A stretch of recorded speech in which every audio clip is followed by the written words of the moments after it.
Good morning, everybody. How are you? Welcome to the show. Good morning, good morning, good morning, morning. Hi, how are you? It's Christmas Eve, and tomorrow there won't be a radio show. Just letting you know right out of the gate because we're gonna have a special like just a best of for so that the staff at CPT doesn't have to do a show and all that kind of stuff. And Johnny Million has the day off and all that kind of stuff because it's Christmas Eve. I mean, it's if it was one day different off, right? You guys know I would have a show, so I hope that's okay with you guys.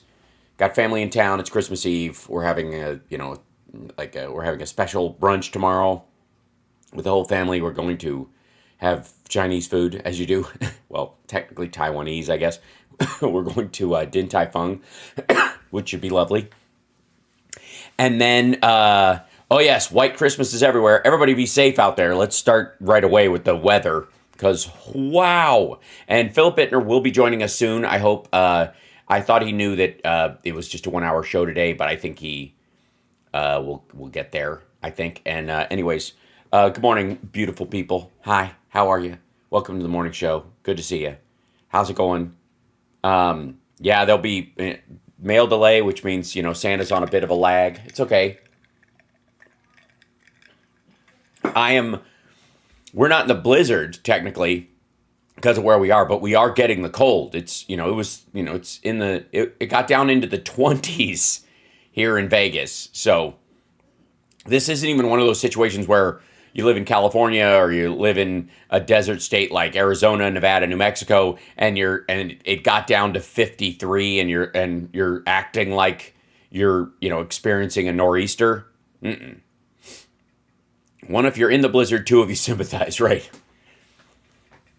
I would love for you to read the Jan 6 report to us. Well, interestingly enough, if I may, I have been reading it since it came out on my iPad, and it's long. It's a lot of stuff. It's not, it's an endeavor, not to mention the transcripts of testimony that I've been also going through. So I'm hoping to next week break down some of that stuff and tie it to obviously the response from other folks, because I got to read the whole thing so that when Trump has his little flip outs on Truth Social, hold on one second, let me see if I can find it. I can spell. And says that never, it did not, it never, and it totally did. we can respond directly. So, welcome, gather in 685 people in here, and you're all staying warm so far. We're getting the morning show started. Oh, thank you, Michelle. Yes, stay safe, everybody. And thank you again to the Chandras. And if they didn't see that, Hal, you haven't commented really on Zelensky's speech, maybe when Phil is on. Yes, part of it is referencing that. I mean, I thought it was just a fantastic speech. And the standout part to me was the whole Matt Gaetz, Lauren Boebert, MTG, sit-in, where they were basically just kind of protesting. But it was like a pathetic attempt. So lame. And in some ways, by the way, their behavior isolated them in such a way that it may have muted their impact on Kevin McCarthy's speakership. Frankly. That said, like the fight back and forth, the fact that MTG, of all people, is backing Kevin McCarthy and calling anybody who doesn't back him a traitor is friggin' absurd. Oh, the trolls were coarse in the chat, Russian's gonna Russian. It's okay. None of it, yeah, it was gross. Like the pictures of them sitting there were pretty hideous. Let me see if I may. There was hold on.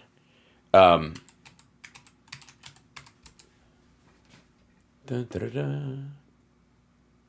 Yeah, it's the response to it has been pretty great. Like, and the picture of of him and Nancy Pelosi hanging out and Biden hanging out, and then the comparing and contrasting that with the here you go. Hold on. In 2 days, we will celebrate Christmas. Maybe candlelit. Not because it's more romantic, no, but because there will be no electricity. Millions won't have neither heating nor running water. All of these will be the result of Russian missile and drone attacks on our energy infrastructure. But we do not complain. We do not judge and compare whose life is easier. Your well-being is the product of your national security, the result of your struggle for independence and your many victories. We, Ukrainians, will also go through our war of independence and freedom with dignity and success. We'll celebrate Christmas. Celebrate Christmas, and even if there is no electricity, the light of our faith in ourselves will not be put out. Yeah, I mean, the irony. You have by the way, the Jewish president of Ukraine talking about how they as a nation will celebrate Christmas, not batting an eye, just matter-of-factly. And look at the people who sat during, and Philip's here, good. Look at the people who sat through it. And he's sideways again. It happens. Hold on one second. Copy that. Get him in here. I will give me 1 second. I'm gonna do the little setup work that we need to get him in here, and he'll be with us in just a second.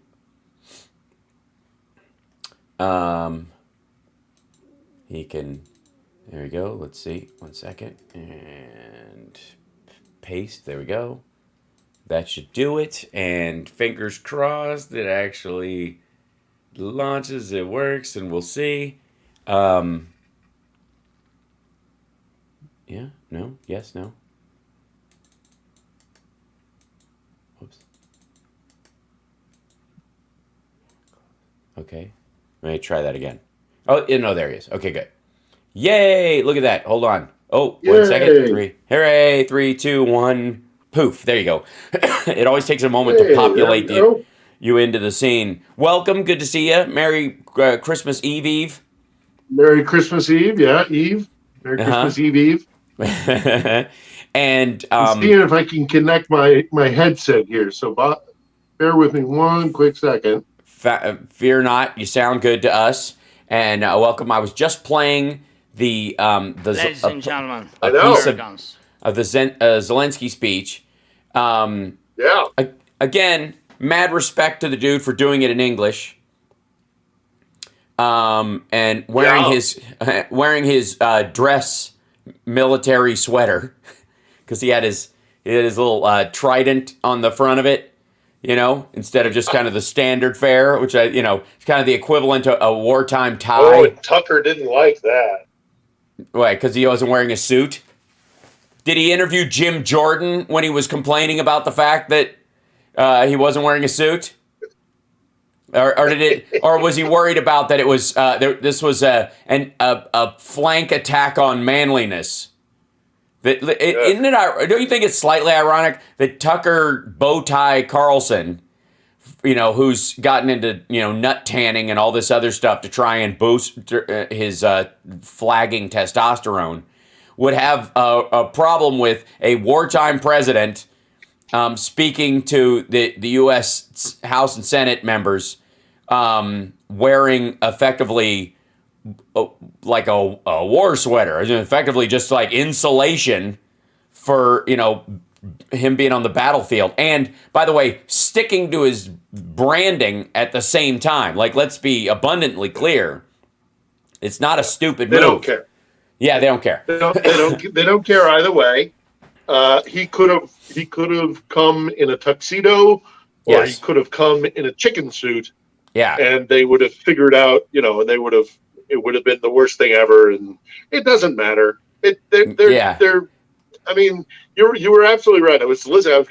I caught the very beginning of this, and you were like, "Oh, it's only a 1 hour show," and I was like, "Oh shit." We're not on Right. the radio, so I can swear.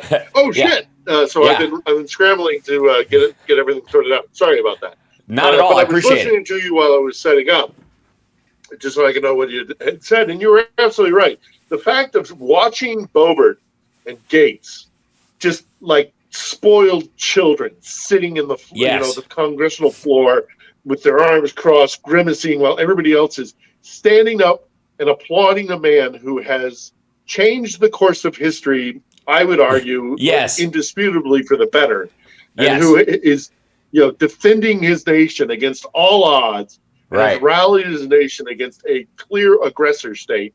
But they're sitting there because I'm cut and they don't like it. I Right. don't like it. Yeah. It's It just made them seem the petulant little children that they are. right. So, Tucker can go on a tirade, and Lauren and Matt can sit there and, I don't like it, and I want to know where my money's going, even though it's all lend-lease, and we're defending democracy, and it's going to be a hell of a lot cheaper to do it in Ukraine than it will be, say, in Poland. Yeah. And also, and to paraphrase Zelensky, it isn't charity, it's an investment, you morons. Exactly. Well, they don't. I mean, these people. It just revealed them to be Philip. These people voted against the infrastructure bill. Yeah. Like they don't care about investments in this country, much less like international freedom or it's absurd. Like here's the thing. I honestly, with Matt Gaetz, I mean, he might be bought and paid for or all in on the Trump side of things, and he can't show any, support for Zelensky or the Ukrainians because he'll have a fallout with Trump in Florida politics. That's a no-go or something. Boebert, I honest to God don't think she understands what she's saying. She's just saying it because she's supposed to, or she heard it that way. But none of it. No, pathetic. Absolutely, 100% pathetic. Yeah. And they revealed themselves to be who they are. They thought, I don't know, in their tiny little pea brains, thought that maybe we'll rally our people behind us because we won't stand up and applaud this awful man. Right. And instead, who had the nerve to be attacked by another country. Right. Yeah. I mean, they just revealed themselves to be the petulant little children that they are. And you're right. I mean, Boebert coming out afterwards and her review of Zelensky's speech, like she could even, she has the capacity to do that. First of all, for the record, Lauren didn't hear is an assessment. Did you really expect him to go, okay, here's the line item of where all your money has gone? And where it is right now, so if the Russians want to bomb it, here's where it sits. Because again, one of the reasons why mid-war, budgeting is kind of murky in terms of where stuff went once it arrived in country, no matter who's doing it, is so the other side doesn't know where everything is parked so they can blow it up. Like, that's just the dumbest argument she could possibly make. Secondly, the weirdest part about Boebert is that the only speeches I see her giving outside of, what little she does on the congressional floor or these little blurbs she does are at mega churches where she's kind of taking the mic and doing a little half-assed, visiting preacher BS. And in those, every single one I've seen her do, it's the end times that we are, and not like it's all the kind of floaty idea that we're at the end times, like always, like this is it. So if the end is coming and the rapture's right around the corner, the fuck do you give a shit about debt?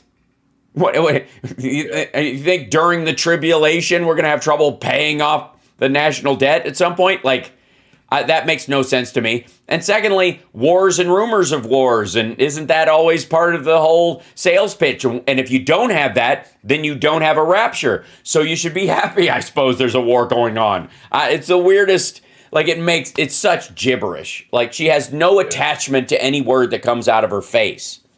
No, of course she didn't. And so let's not give her any more attention.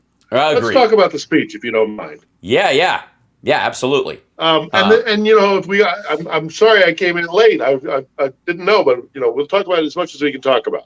Mm-hmm. The speech I thought was very, very good. Of course, I think the reaction to it is legitimate. I have been concerned in the past with Zelensky's speeches because I have feared that he would be seen to be patronizing because he tailors his speeches for his audiences. And I've come to appreciate that as opposed to be concerned that it might be seen as pandering. Because, you know, when he spoke to the French, he talked about, you know, fraternity, égalité, liberté. When he delivered an address to the British Parliament, he talked about, you know, fighting on the beaches and on the landing grounds. And so, you know, and he's done it before when he's spoken to U.S. representatives as well. But for him to have evoked, well, Saratoga was a heck of a thing. I was like, oh my God, he's referencing the Battle of Saratoga during our Battle of Independence, or for him to quote FDR. But the one that resonated with me strongest was the Battle of the Ardennes and the Battle of the Bulge, and him saying, you know, just as your soldiers fought through the hardship of winter at the Battle of the Bulge, so will we make it through our winter and continue our fight. And it's like he may be somebody who will he mirrors his audience. Like I don't know if you saw his interview with David Letterman on Netflix. No, but even then, he's like you can tell he's modeling the way he is addressing the person or audience with whom he is speaking to. He is adjusting his talking patterns, his talking points. He's cracking jokes with Letterman. He's doing stuff about doing stand-up and, you know, and so talking to a comedian, he adapts his conversation points. And I've come to see it not as pandering, but as a talent. Yeah. And also just dude, they teach classes on it if you want to get into, you know, fields of influence, period. If you want to be a CEO or the head of the UN one day or whatever, one of the things you're going to do. And dude, I actually saw Marianne Williamson do it and then talk about it afterwards with her about specifically the kind of like manipulative modeling that you do where if they put their right hand on the table, you mirror it by, you know, if you're sitting with them by putting your right hand on the table. Those kind of things. If they touch their nose, you do it lightly as well, and it subconsciously aligns you with that person, so they feel more comfortable with you, so they are more open to your ideas and to you as a human being. Right. It's like I am far less critical of it. My concern at the early days of this war and when he was making the rounds. That it was like somebody was going to pick up on this and be like, "Hey, dude, you're just telling us what we want to hear," sort of thing. But it really is. I think it is his personality. I think he's that coming from a place of being a performer. Maybe it's something from childhood. I don't know, but I do not think it is.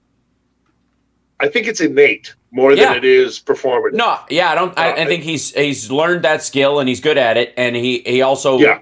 You know, likens himself enough around people to, you know, attach himself to them. And by the way, I got news for you. He's in a big hurry. There's a lot going on. His country is in drastic danger every single day. Let me just make a couple more points about the speech. And then we can talk about that. I thought some of the other things that he did extremely well was that argument about it's not charity. You are investing in liberty, and that is an important thing to do. I thought his point of, and Hal, I remarked on this on social media. I thought this was a genius move, and he needs to do it more. He needs to push this following point more. This is not about the denazification of Ukraine. This is about the dekremlinization of Russia. He appealed to Russians and said, break free from the brainwashing and the hold that the Kremlin has on you. Russians, I implore you, break away from the Kremlin. Right. And it was genius. It was I think it will fall on deaf ears if it's even heard in Russia at all. Yeah, right. I think there will be sources that get through. I don't know if they'll be receptive to it because, they're Russians. But it was a genius. It was a genius talking point, and he's right. He's absolutely 100% right. This is not about denazification of Ukraine. It's about dekremlinizing or breaking free from the stranglehold that the Kremlin has on your mind. And I would argue the Orthodox Church, but it's Christmas, so I'll give them a pass. Right. It's our Christmas. Yeah. It's Western Christmas, which, by the way, folks, yes, there is Christmas here. Those of you who are watching on there you go. There's my Christmas tree and Olga behind her, behind the tree. The lights are on here, at least for now. People are out. They're shopping. They're preparing for the holiday period. Now, we have both a Western and an Eastern Orthodox Christmas that is celebrated here. Mm-hmm. Both will be celebrated. The Eastern Orthodox comes in about a 10 days period. It's January 7th, I believe. He was absolutely right in his speech to Congress. People will still celebrate Christmas from hell or high water, if nothing else than as defiance to what Russia is trying to do. They can't steal the spirit of joy out of the Ukrainian people. It's probably one of the most frustrating things for the Russians. They can't steal. I need to find something to show you too, and let's see if I can find it. But sure. I'll finish that thought while you're looking for it. Is that I think all this, like a couple of weeks ago, there was that meme or that very short TikTok of a Ukrainian female soldier dancing in the snow. And it blew all the tankies and the Putinists' mind. And then you have you have people singing on the front. You have people feeding kittens and being camaraderie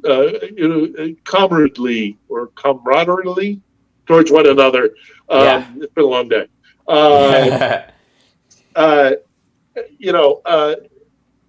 Making silly videos or singing. One of the most impressive things that I think I find about the Ukrainian people is their spirit. Their spirit, in spite of everything that is, they could absolutely be perfectly justified.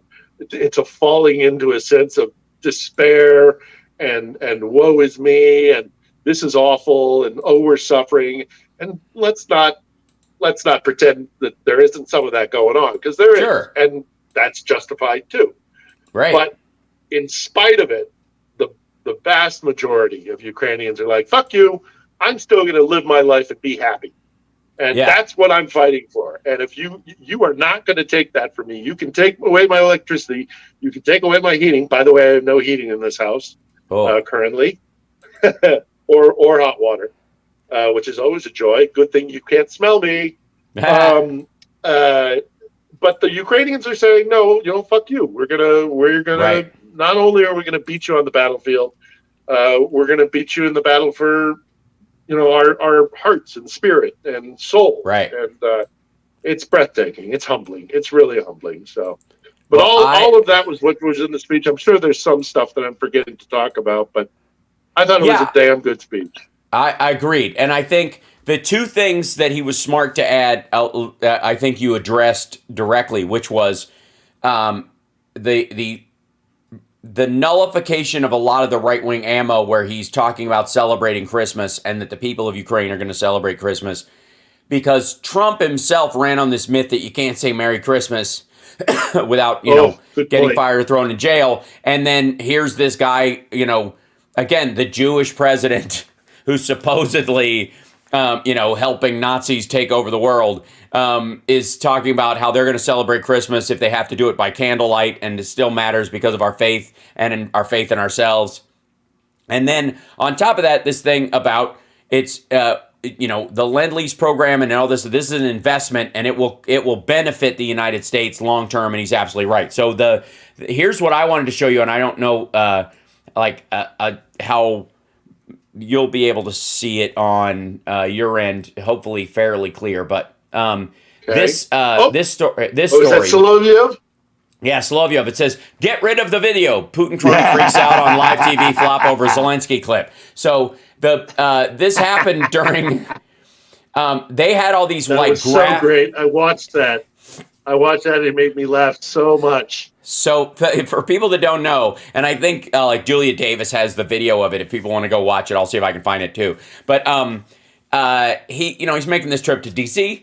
And they're greeting him with the Ukrainian flag, which is signed by members of the Democratic caucus, of course, and all that stuff. And he got an American flag as a sign of honor and friendship from our country and all this stuff. And they were running the video of it behind Soloviev, and they had prepared all these pictures of him on his knees, like with a begging bowl. Begging Biden, who, in shining shoes. Yes, right. That kind of stuff. So this Thursday morning, decorated propagandist Vladimir Solovyov hosted Dmitry Simes, president of the Washington think tank, the Center for National Interest, which, Jesus Christ, that fucking dude, on Full Contact. While Simes was speaking, footage of Zelensky was playing on the split screen. It depicted House Speaker Nancy Pelosi and Vice President Kamala Harris accepting and proudly holding up the Ukrainian flag handed to them by Zelensky. Zelensky was apparently unnerved by the video of the warm reception extended to Zelensky in the United States. On the big screen behind him was an image of Zelensky that Russian propagandists wanted to convey, a Photoshop picture of the Ukrainian president shining Biden's shoes with the title, "A Vassal Has Arrived," which, by the way, yep. like ham-handed as shit. A vassal has arrived. Man, ease up, tough guy. No, I have to admit, Pelosi's awkwardness at trying to kiss his hand was just, just maneuvering because he was lower, she was up. It was, okay. Admittedly, it was like, oh, Nancy. But she's, so what? We give her a pass. So yeah. Screwing up, but it was screwing up. Showing affection is better than screwing up. Showing disdain like but Gates. Soloviev's response was kind of what I expected to hear from the Russians, in that they know very well what that speech meant. Yes, we're locked in now. We're locked in. We are. To steal a little bit and paraphrase from Franklin, we must, hang together or we shall surely hang separately. Yeah. We're in it with them now for the long haul. Duration. And I'm glad for it. Yes. In this new budget, beyond even the Lend-Lease stuff, there is more funding going to them that is equal to what they have already gotten this year, which means basically us setting them up for next year. And it's not like they've lost all the gear we've sent them so far, or they've lost all the ammunition that we've sent them so far. They still have a good portion of it to use, unlike the Russians, which are quickly running out of everything. And if Zelensky is going to Congress with his hat in his hand, with his begging bowl, then what the hell is Moscow doing going to Tehran and to Pyongyang? Talk about what are they vassal in exchange for then in that particular instance? And also, so he jumps in and he goes, "Forgive me, Dmitry. Guys, get rid of this video if you can't read what is being written to you." So he was, while this was up and this guy Dmitry, Simes was talking, he's like typing in his little group messaging chat during the show, going, "Get that fucking video down," and nobody's looking at it, which reminds me of Alex Jones when he had Kanye West on, and he was trying to have this one tweet to pull up to try and argue this one point and get away from what Kanye was talking about. And it was like for an hour they couldn't find it, by the way, because it doesn't exist is why. And what it reminded me of O'Reilly losing his shit. Yeah, we'll do it live. Okay, we'll do it live. Yeah. Fuck it, I'll write it and we'll do it live. Here's Sting with cut off his new album. Take it away. I love when Soloviev loses his... Because that it's so sweet. It's just lovely to watch. I like he vacillates between blowing up and being like darkly miserable with his big voices. Yeah, or just This is overtly freedom. belligerent of like, we will kill Right. you all. Right. We're going to kill everybody because we're Right. great Russians and we'll destroy London, we'll destroy Paris, we'll destroy Berlin. Yeah, and right. Then we'll nuke Washington. I will say, shut up. I know. I will say Berlin is getting way more heat than everybody else. It seems like they think that's the weak point. They think that Olaf Scholz is their weak point, and therefore they bring up and maybe parts of the German people, or they're really pushing the hyper right-wing white nationalists of Germany. They know they can edge that up a little bit, but they singularly more than any other city that they have threatened, including Warsaw. They have, in all the videos that I've watched in the last, 15 days, especially on Berlin for some reason, and it seems like it's left over from this like. There's a lot to it. There's a lot of World War II and Nazification, the Great Patriotic War, right? the war for the fatherland, which is so important in their psyche in Russia. Right. This Nazification thing comes from that too. This whole sense of like, your grandfather fought in the Second World War, and now you can go kill Nazis too. Yeah. It's deeply ingrained in them. But I also think there is something to them trying to undermine the solidarity of the West, of European nations, because, and we've talked about this, you and I, Al, and I don't want to bang on about it too long today because we're short on time, but you and I have discussed the fact that Germany might have cause for concern. They might, they may not be the big dog on the European continent. Yeah. If indeed Ukraine can get its act together, which I am pretty confident they will. Germany is going to feel like they have been trying to make the UK feel for a long time, as everybody, post-Brexit especially, tries to jockey for a time when the UK has less influence over European politics than it did before, and its kind of automatic stature that it had for a very long time. So it makes sense. I mean, that they would, they could kind of transfer it onto, I don't want to give that too much weight because I think ultimately Germany is recognized as like, well, okay, if our choice is either we're going to be dependent or, in ascending belligerent Moscow is going to dictate things in Europe, which is their intent. Mm-hmm. We would, given the choice of a competitor on the European continent and a belligerent, autocratic, despotic master in terms of what Russia would do to Europe, we'll go with Ukraine. I think that even the Germans now are like, well, okay. Given those two choices, we know which side we have to be on. Your ex-girlfriend had on her show. I'm gonna mess with you about this. Simonian, yeah. She had a like guests on to try and everybody was running programming on each of their shows complaining about Zelensky meeting with the U.S. and trying to downplay it and all this stuff. And there's like the hatred of peaked after Zelensky delivered his speech to multiple ovations with wall-to-wall coverage in Russian state media. On the state TV show 60 Minutes, coverage of the Ukrainian president's visit to the United States was diluted with Photoshop imagery depicting President Biden with his hand on Zelensky's ass, as well as multiple clips of Fox News' Tucker Carlson complaining about the American aid to Ukraine. So he's acting as a propaganda arm of them right now. Host Olga Skabiva repeatedly referred to Carlson as wonderful and delightful, suggesting that the Russian troops take advantage of Zelensky's absence to take Kiev, the Ukrainian capital, like he's the one dude holding up the pillars like Samson or some nonsense, instead of improving the mood. Well, and in that interview you referenced earlier, Solovyev talking to this Dmitry Rogozin guy, I think it was Rogozin, they even said, he says to Dmitry, he says, you and I, Dmitry, at least we see the way the world is without any blinders, and we see the truth. And Dmitry goes, yes, but there's also Donald Trump. He sees the truth as we do as well. It's like, oh God. Well, this is my fellow travelers. One of the Duma leaders, Kalashnikov, from a long line of shooters,